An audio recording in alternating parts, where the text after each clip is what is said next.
amazingly well in their fields, and they're here to inspire us as we go on our journeys as well.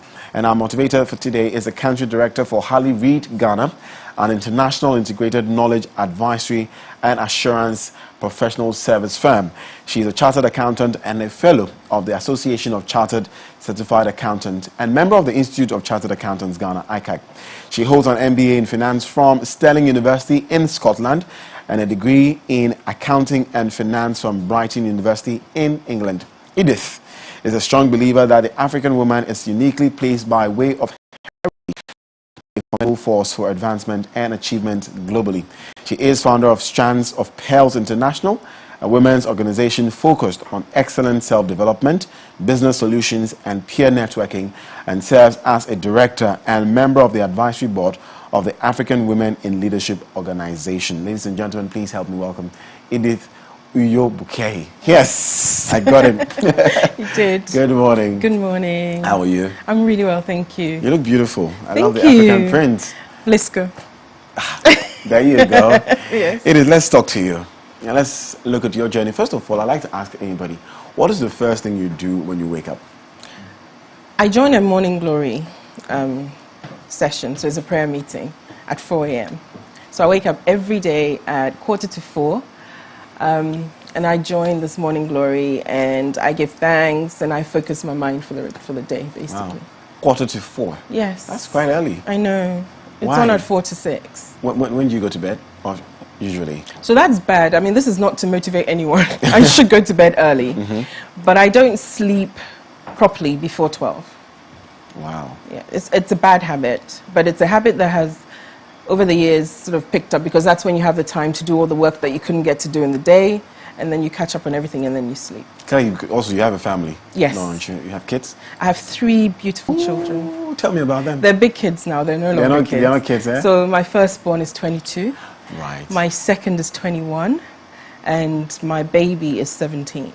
That is impressive. That is impressive. You don't look a day older than 30, honestly. I like that. Awesome. And how are they doing? They're doing really well. My first has finished university. She lives in Canada now. She's, charting her own path. My second is in his final year at uni.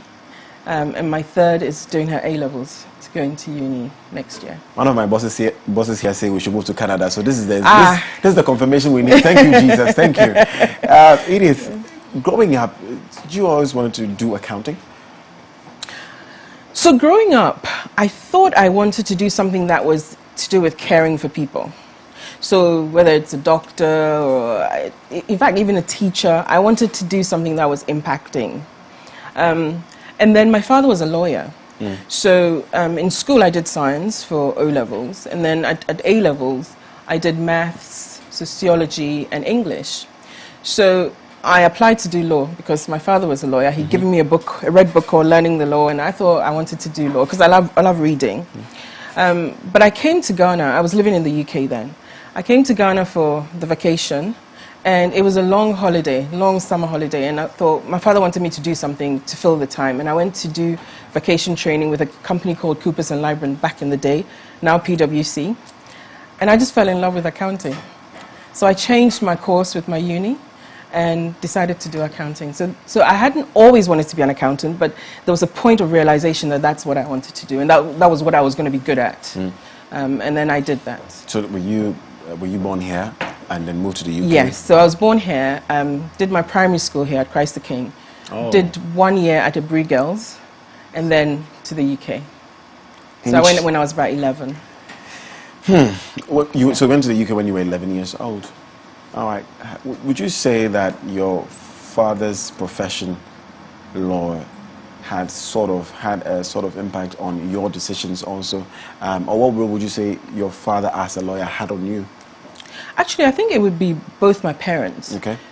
So my father wasn't just a lawyer. He was head of Ghana Re, which is Ghana Reinsurance Organization, for many years. So we saw him more as a corporate kind of person, more than the lawyer in the courtroom kind of thing. But my mum was also head of WIAC for many, many years. And then you won't fail exams. Well, the worst thing is she would know exactly what you wrote, wouldn't she? But, she will. But she was driven. She was one of those women who, she worked and was therefore one of the strong women, but at home she was mum, she was wife. She kind of, I thought she seamlessly was balancing everything. So I knew I wanted to be like her. I wanted to work.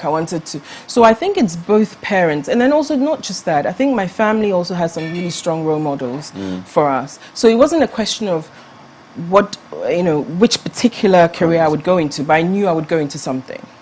It was just normal that you knew that you would grow up and you would be A, B, C, D, E. And whatever you would be good. Do you know what I mean? Who would you say has had a more influence on you? My your dad mom. or your mom? My mom.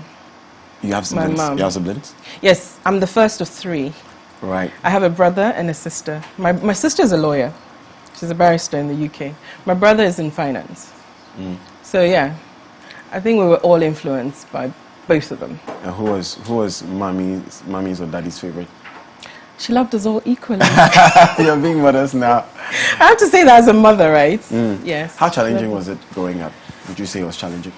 My childhood part was beautiful. I mean, in Ghana with my parents growing up, my school was lovely. I didn't have challenges. My mom created opportunities for us. We used to go to British Council, we used to go to the main library in Accra. You know, she just created fun opportunities for us to grow. I think my challenging moments would have been when I left Ghana and stayed with an aunt in the UK, because then that was my first experience of separation from that, that family unit. And I think I struggled, but didn't know I was struggling. You know, where I poured myself into my schoolwork. So I excelled at school. I was head girl in my school. I mean, I excelled, yes. But I think I was, at the same time, it would be challenging because I think I would probably missing, that tight bond of family. Because in those days, you couldn't do FaceTime and all those things that we do now. You'd book a call, and then you'd pick the call. By the time you spoke 1, 2, 3 things, the call was over. My parents would come once in a while. So I think my 12 to probably about 16 were probably my most challenging, but not in a fighty, challenging way, just in that kind of quiet, missing something kind of way. Right, so you say that you grew up in a fairly good home? I did.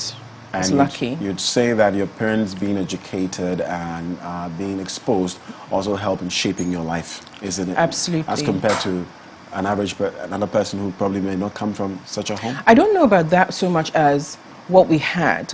There was love. There was love, there was acceptance. And I think that matters more than maybe material things, being affluent or being educated or whatever. But we felt comfortable. We didn't as kids try to be like anyone else. We weren't jealous of another person's. And by the way, my father was also quite strict around our upbringing. So we didn't have all those holidays abroad or any of those things. He would send us to Keta to be with my grandmother. And we loved those kinds of things. So I think they tried to instill as much of what they thought they could give to us. And I think that created a safe space for us to grow up. And I think that's what I think I also try to do with my children. Okay. Before we come to you mentoring girls, which I'm very, very particular about, 29 years in senior management level, what has that taught you? It teaches you 2 things. Humility, first of all, because it doesn't matter. You will see things, you'll do things, you'll achieve things. But at the end of the day, I think your greatest achievement would have to be human relations. And so you can have 29 years, and I've had an amazing career. Once I had, as if it's finished, but I have been on an amazing career journey. Everything has worked out in a way that I think it's been planned for me, whether it's by accident or by design. But I've learned that leadership isn't about just leading with your head. I've learned that it's about leading with your heart and your head, and that being a woman with all the qualities you have as a woman is a plus rather than a minus in top leadership positions. And I don't, I'm very comfortable in my skin that I don't try to be masculine or have strong, we look at certain leadership traits of courage and strength and ruthlessness, and we celebrate that in leaders. But we forget things like empathy, kindness, communicating, with truth and things like that. And that's been part of my journey. I think most people would tell you that who I am is who I am. throughout. So that I think it's taught me that wherever you are, wherever you find yourself, you know, leading with truth, authenticity, with heart and head, it doesn't mean you don't make mistakes. You do, but you can own your mistakes and you can ask for help if you need to, but you can move on and you continue to evolve. And that's what it's taught me. I'm still learning. You have been a young lady before. You've been, I mean, you're still a young lady. You've been a girl before. Yes. You have a girl, you have a 17-year-old, you have a 21-year-old. Yes. What do you see in a girl that makes you want to hold your hands and mentor them? I see myself. Absolutely. You know, sometimes I tell my children, don't be in a hurry to grow up. And I know it's easier said than done. Because we say to, you know, everybody's like, oh, I want to go and try it for myself. We all want to try it for ourselves, right? To see what it feels like. But don't be in a hurry to grow up. And the reason is this. You look at a young person, and especially for ladies, and I see a huge bundle of potential in them. And, you know, making wrong decisions, meeting the wrong people, making wrong associations can sort of take away some of that potential. It starts to chip away at your self-belief. You know, kids are born confident. I feel like it's the nurturing around them that makes a kid, or shy or whatever it is. But absolutely, we're all born confident. So I think I keep saying to young people, and therefore I say I see myself, I would have loved to have, when I was probably in my 20s, between finishing uni and stepping out into the world, to have hands to hold. But I mean, we charted a lot of it ourselves. Hands to hold you. Hands to hold on to on that journey. Because you know how it is. You know, imagine like a field that has never been worked on, and someone goes. The first person that goes with the knife, with the cutlass, has a lot of work to do, just cutting it down, and that's what generations before us have done. And then we get there, and it's still a bit grown. So you know, we weed it a little bit because we want to make that path a smooth path for our young ladies who come behind, who come behind us and behind them. And eventually it's a paved street so that they don't have to there's no need to reinvent the wheel. You don't have to go through all the hardship that anyone did as the first to be able to walk on it as the 21st or the 50th or whatever else. It's not about that. I mean, the badge isn't in the honor isn't in the fact that you did the work. The honor is in the fact that you walk the journey and you continue to move and to evolve. And that's what I see when young people have potential. You'd be amazed what they're doing. Tell me, Edith, tell me about Shikwiti and what meeting these young girls, I'm sure you've mentored a few, yes. Some of the profound stories, touching things that have hit you so hard as a person. Yes. So by the way, Strands of Pearls is the organization which does Path of Hope. She Equity is a company that I'm on the board of, which funds women-led businesses. So it kind of works in. But through Strands of Pearls, we have an arm called Path of Hope. And Path of Hope was initially set up for millennials about 6-7 years ago. We thought, look, there's lots of millennials who are looking to impact themselves and the communities all around them. Young ladies doing amazing things. How do we guide them on their journey so that they have support to achieve whatever potentials or purpose they have for their lives? And so that's what we do. I mean, and the ladies there are ladies that maybe I met when they were just finished or just gone into uni. Most of them are entrepreneurs now. Some of them are juggling day jobs and amazing businesses. One of them does bags in a way that I can't even imagine. Like, she is really enterprising. There's one that's actually now in the corporate sector. Sylvia, she works with Absa, doing really well. I mean, and you can tell she's putting in the work, but it's her ethic and just who she is that is driving her forward. And we have so many of them. We have artists who are amazing. We have designers. We have people who basically tell us that they're going to be the next president of Ghana, and I believe them. We have women in politics who are part of our group, who have charted ways from student leadership through to now political leadership. So there's so many, and I'm sure every single person knows a young lady. I say ladies, I'm not excluding men because I have a son as well, but young lady who is doing things that we wouldn't have even dared to do back in the day when we thought we had all the audacity in the world. Do you see what I mean? So, I mean, we don't have time, but what do you find disturbing? What do you find, having met these girls, what do you find disturbing most, especially with millennials, having worked with them in the last few years?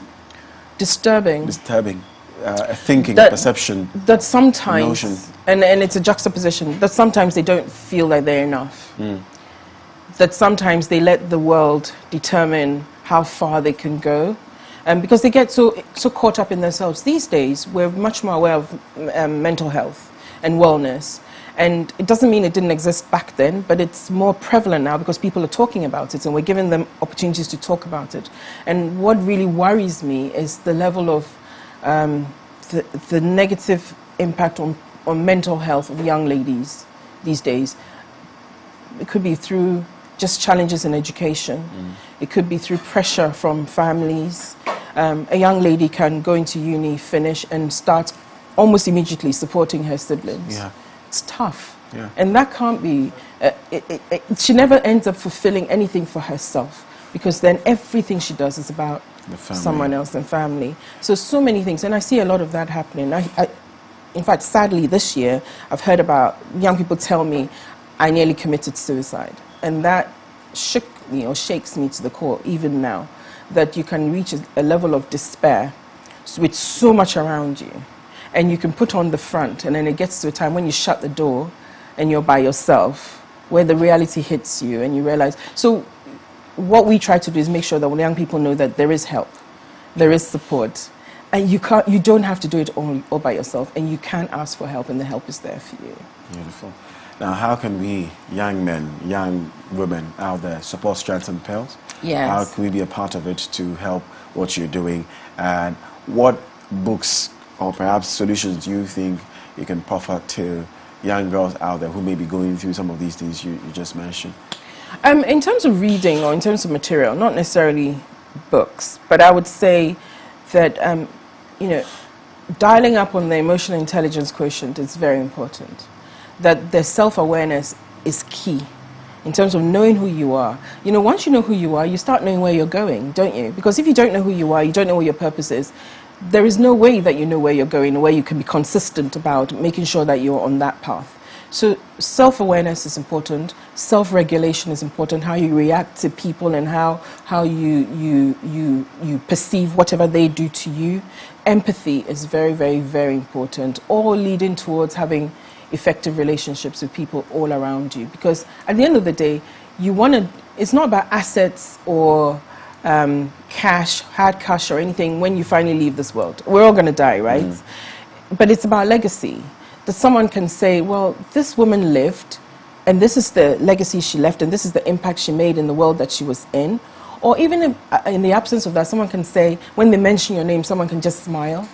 Those are much more important than leaving bricks and mortar where families will fight over it. They will fall down in the end, and at the end of the day, nobody will say, oh, that house belongs to so. So yeah, I would say really just dialing up on the emotional intelligence. And really for all of us to be supportive of the struggles of young people, not just young ladies, but to understand that, yes, they live in an age where everything is available to them. And at the click of a button, they can do they can get what they want. However, that choice also brings a conundrum of, questioning of themselves, and that they need the support of people who've trodden those paths as well to say, look, I can help, whether they listen or not. Because sometimes people don't listen straight away, but when they're lying down in their quiet time, they will think about it and they will remember. Amazing. Yeah. And how can we be a part of Strands and Pearls? If you're a young lady, all you have to do is reach out to us on, we have a website, www.strandsofpearlsinternational.org. Strands of or end? Of pearls. Strands of Pearls. Yes. So it's just the idea that so many strands of pearls come together and we form a strong bond. Or you can call us on 026 505 1182. So 026 505 1182. And if you're a young lady between 18 and 35, you get to join us. We have so many things. We run vision board workshops. so many other things for young ladies. I'm not 35 yet. Can I join? But I'm not a young So, lady. so I have lots of young men who support as well. But yeah, so it's, I mean, and once we run on our programs, whether we're running a vision board or we're running a communication workshop, these are all free to the young ladies. So anyone who's also interested in, thank you. So anyone who wants to support that. So Strands of Pearls funds Path of Hope as part of our Giving Forward or Paying It Forward. So we as members of Strands of Pearls fund the young ladies just to support the next generation. But we need sponsorship. We ask for sponsorship every now and then. But yes, that's how it works. Wishing you all the best. Thank you. Are you on social media? Yes, I am. Myself is Edith. Yes, or even Strands. Oh, yes, Strands of Pearls is on social media. It's Strands of Pearls International. So if anybody wants to reach out to you, they can do that through Strands of Pearls. Absolutely. International. Yes. Yes. Amazing. Edith, thank you so much. Thank you. Thank you for having me. I enjoyed talking to you. But lastly, okay, what 3 books, since you said you're a reader, I just want to know, what are your top favorite books, 3 top favorite books? You put me on the spot. Because I read novels and things like novels, that as well. Okay. So can I? Not self-help books. No, I do. I mean, self-help books. Your favorite self-help book of all time? Would you remember? No. This is really putting you on the spot. That's putting me on the spot to choose my favorite. But yeah, but I mean, I don't say people shouldn't read, but I mean, I read lots of novels and things because I like to just escape. Right. Edith Uyobukehi. Yes. Got it. I got it twice. Yes. The country director for Harley Reid Ghana, an international integrated knowledge advisory and assurance professional service firm, and founder of Strands of Pearls International. You can also find them online on social media. Thank you very much, Edith. Thank you. This is Dan. Our gospel artist is standing by to take us through the plug. Stay with us.